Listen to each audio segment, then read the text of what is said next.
What's up, Rockstars, and welcome to another video this week. This one is covering the great shipping crisis that we're all part of. If you wanted a one-stop shop where I'm going to talk about everything that has to do with the shipping right now, well, you're probably in the wrong place, because that would be like hours and hours long. You'd run like a full semester course on that. But I am going to be talking about how it affects us, what the companies are dealing with, what the tools they're using, so on and so forth. So if you're interested to figure out where the crap all of our stuff is and why it's costing so much, then stay tuned.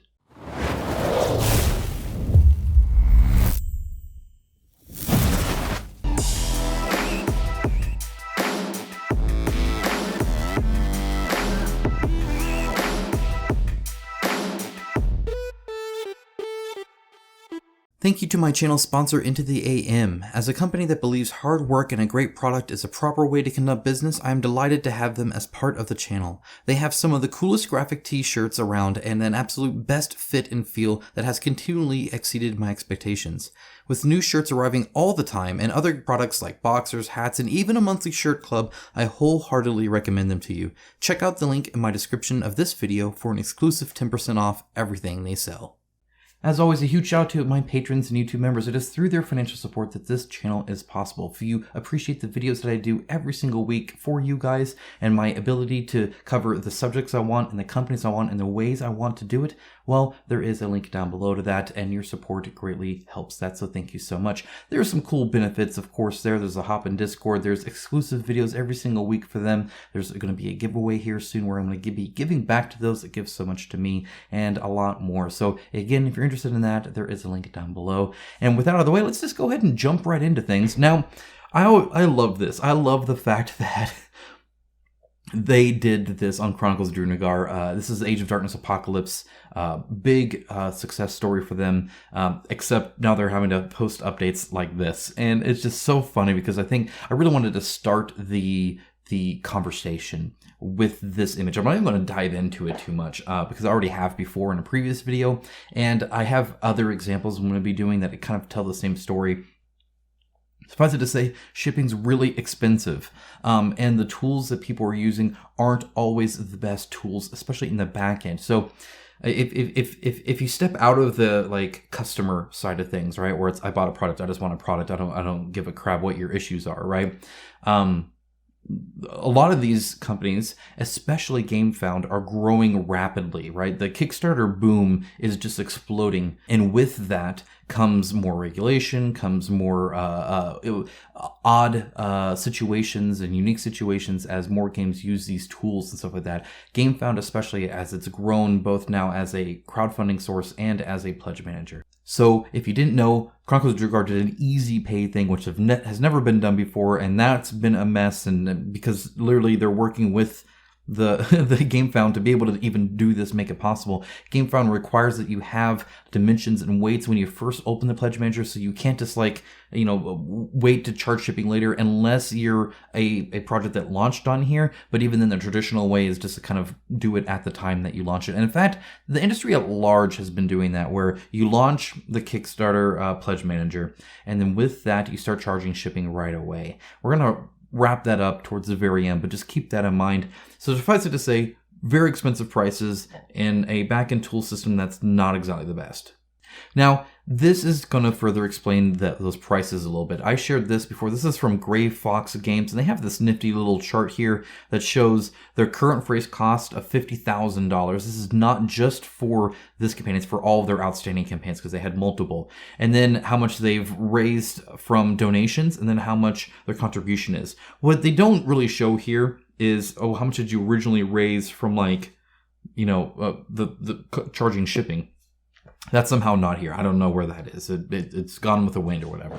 I'm sure it's somewhere. But what this shows kind of nicely in an image format is that shipping prices have skyrocketed. So if you charged shipping before this, kind of not even the pandemic, because it kind of like the pandemic had a lot of issues with like freight container shortages and stuff like that, and there's still a lot of that going around, and the logistics of getting ships across the sea and how many containers you can put on a ship and all this other kind of stuff, right?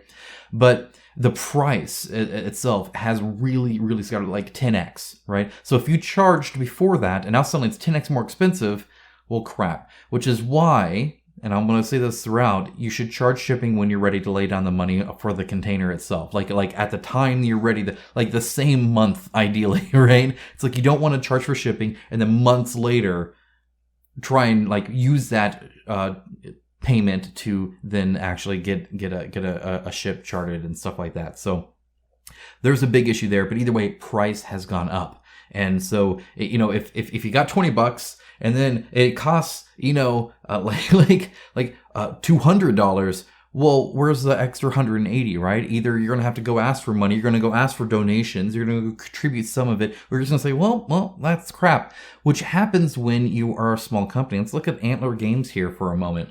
This is Shadow Tactics, the board game. This is the second Kickstarter on the exact same game they did. They launched a second one. They got less than 1,000 backers the first time, got less than 1,000 backers the second time. There was already some kind of iffy, hey, do you just need more money kind of thing here?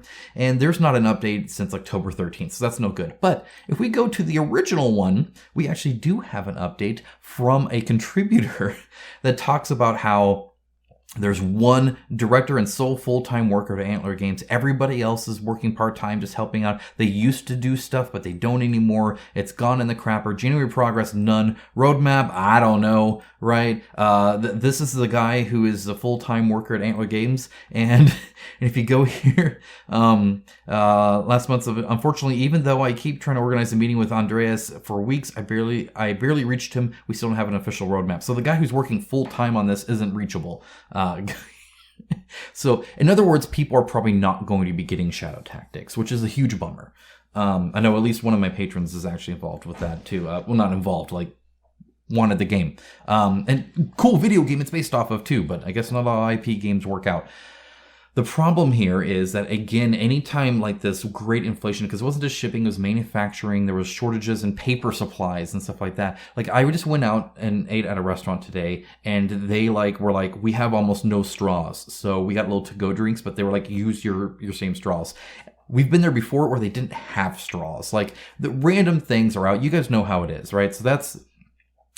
Throughout all of this, if you're a small time company, if you're indie, if you're just getting started, if you don't have the business practices in place, or if you're a big company and we're really lax on the business practices, you're getting hit especially hard here. So unfortunately, I think there's probably a whole bunch of things. It's not just one thing ever that like kills a company like this, but suffice it to say, yeah, this sounds like it's pretty bad. Technically, supposedly everything's prepaid, but and unless you got it signed on a contract, the price went up on everything, everywhere. So there's that.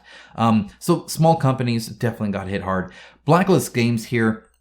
This is with their Fantasy Series 1 that's been having issues, especially shipping out a portion of it. One thing I'd like to point out here is something like this. So this is on June 23rd, right? They're launching the Pledge Manager in 2020, okay?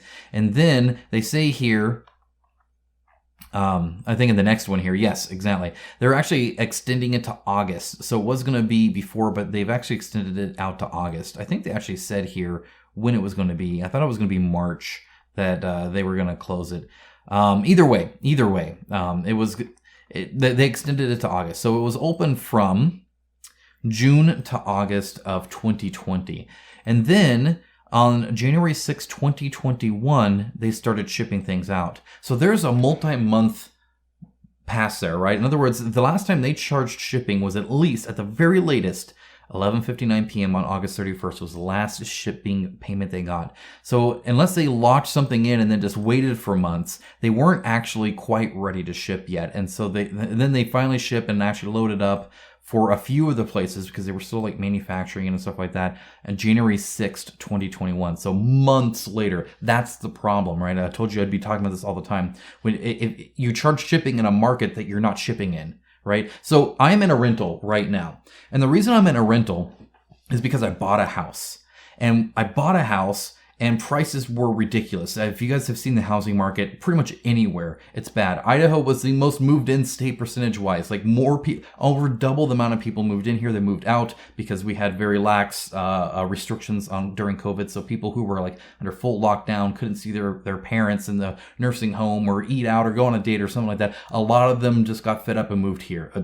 it's whatever. So we had an influx of people. Like literally in our neighborhood, we had like 5 people just from California, 5 families. Like it was crazy.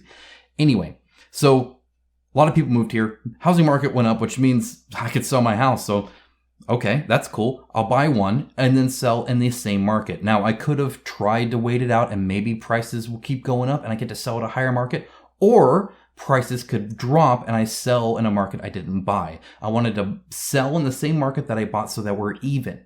That's what you need to do with shipping. That's why I'm here right now for a year while the house is getting all ready and built and all that kind of stuff, because I didn't want to risk being in a different market than what I got money for, what I paid for, right? And this is the same thing here. If you get shipping costs, but then pay shipping costs and it's in a different market, you maybe you'll make money. Maybe shipping prices will go down. And maybe that's what a lot of companies were hoping as it first started to go up. Oh, it'll go down. And then, hey, that's some sweet profit, right? It's not like you're going to refund it back.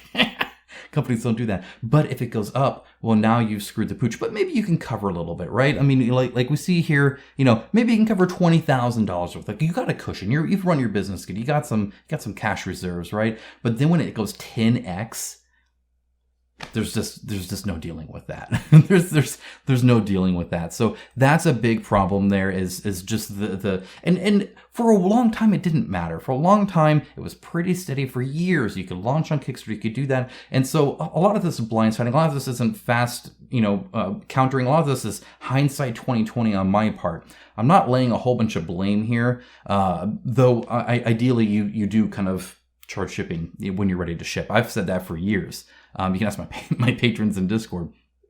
So anyway, April 5th now, and great news. They should have it on the boat at the end of the month, in April of the 21st. So again, it went from charging in August to shipping a few out in January to now we're in April of the next year.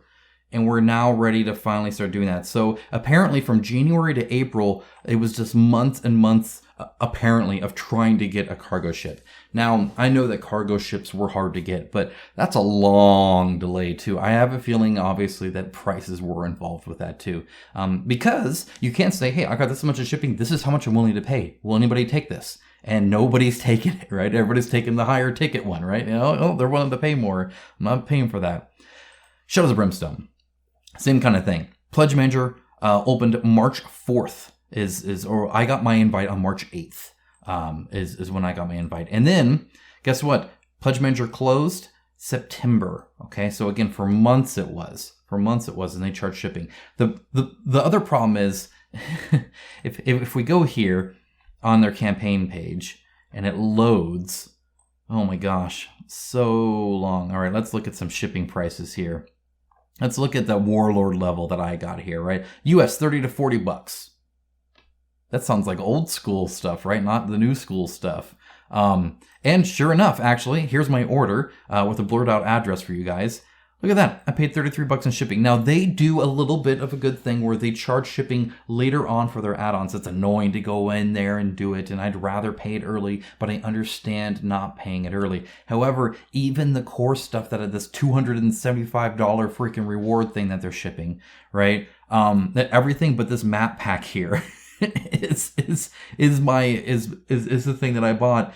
$30 in shipping is what I paid. $33.08. That is not enough. Not enough. They are either taking an incredible loss or they're screwed. One or the other, or they need to charge more or something like that, right? Same thing here. Even big companies like Mythic Games' Darkest Dungeon, right? They're on this box insert and sleeve thing that's been having an issue, and it's because they're trying to make the box smaller because the cost of the stuff just went up to like $10,000 and stuff like that. Like, it's ridiculous how expensive all this stuff is. And so they're trying, because again, they've already charged shipping. And so now they're like, oh, this is how much we raised. Let's see if we can try and ship it close to that where we can just, take the hit. So if you're wondering where everything was, this is the way to do it. This is SFG's Monster Hunter, where they say, hey, guess what? We're reopening the Pledge Manager to charge for shipping because we're ready to ship. And guess what? It's expensive. Well, imagine that. Not surprised. Just going back to Chronicles of Drunagar with it, $100 plus shipping stuff. That's the cost nowadays. It's ridiculous. And yeah, I'm glad they waited. I'm glad that people didn't pay the shipping price that they listed for Monster Hunter World, because yeah, it was like half of that. And so if they had already paid for that, if they had already charged that, well, then you're kind of screwed. The fact that now you can go in and get charged it is so great. Because you get what you pay for here, right? In this case, a product. So yeah, it sucks that the shipping went up. It really does. And as a filthy American, I made a lot of snide remarks to a lot of my patrons who can take a joke about VAT, because VAT kind of killed Kickstarter for a lot of them, right? Because it just became so expensive. And here I am in kind of the same boat, and I think a lot of us are, where the glory days of Kickstarter are gone, and we now have to look at double the price of the product just to ship it to us. And even then, it'll be at a 2-year delay, because it takes 4 months to get a shipping container, and they have to ship it on 5 different boats, and they all arrive at different times, and there's different regulations, so then it gets held up at customs and all this other kind of stuff that can happen these days. It's certainly not the same thing. Making a board game with thousands of components, often from several different factories, compiling it all together and then shipping it across the world to dozens and dozens of different countries was already a logistical nightmare. It was already difficult. This isn't like buying a box of pencils where everything's just smashed together.